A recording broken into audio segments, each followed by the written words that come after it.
పెద్దపల్లి జిల్లా గోదావరిఖని కోదండరామాలయంలో భక్తజన సందోహం మధ్య వైభవంగా సీతారాముల కళ్యాణం జరిగింది. మంగళ వాయిద్యాలతో ఆలయ అధికారులు ఉత్సవమూర్తులు ఊరేగింపు నిర్వహించారు. కళ్యాణోత్సవంలో రామగుండం ఎమ్మెల్యే రాజ్ ఠాకూర్ దంపతులు పట్టు వస్త్రాలు, ముత్యాల తలంబ్రాలు సమర్పించారు. దేవదేవుడి కృపా కటాక్షాలు ప్రతి ఒక్కరిపై ఉండాలని ఎమ్మెల్యే రాజ్ ఠాకూర్ కోరుకున్నారు.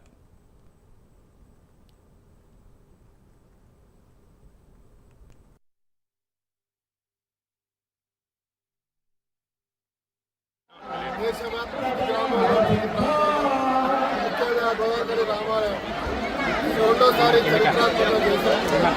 ఈసారి దీన్ని అత్యున్నత స్థాయిలో చేసే కార్యక్రమం వేలాది మంది దర్శించుకోవడం ఎలాంటి అవరోధాలు లేకుండా జరుగుతూ ఉంది. బ్రహ్మాండంగా శ్రీరాముడి యొక్క ఆశీర్వాదంతో ఈ ప్రాంతం అంతా కూడా బాగా అభివృద్ధి జరగాలి, డెవలప్మెంట్స్ రావాలి, ఇక్కడ అభివృద్ధి బిజినెస్ అభివృద్ధి మెడికల్ అభివృద్ధి చేయాలనే సంకల్పంతో ఇక్కడ ప్రతి భక్తుడు సుఖ సంతోషాలతో ఆరోగ్యంతో కోరుకున్న చిరునవ్వుతో ఈ ప్రాంతం ఉండాలి.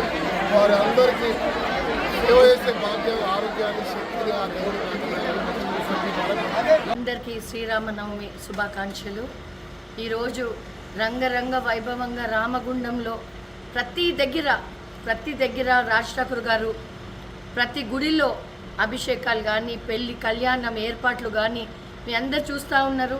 ప్రతి పండగని ఒక గోదావరి ఖనిలో మర్పురాని పండగగా రాజ్ ఠాకూర్ గారు వస్తూ ఉన్నారు.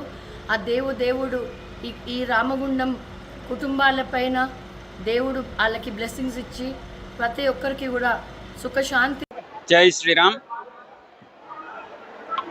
ఈరోజు శ్రీ సీతారామచంద్ర స్వామి వారి కళ్యాణం శ్రీరామనవమి సందర్భంగా ఆ రామచంద్రునికి మన గోదావరిఖని కోదండ రామాలయంలో గత 52-53 సంవత్సరాల నుండి అత్యంత వైభవంగా మన దగ్గర నిర్వహించుకోవడం జరుగుతుంది. ప్రతి సంవత్సరం మాదిరిగానే ఈ సంవత్సరం కూడా ఈ కళ్యాణాన్ని అత్యంత వైభవంగా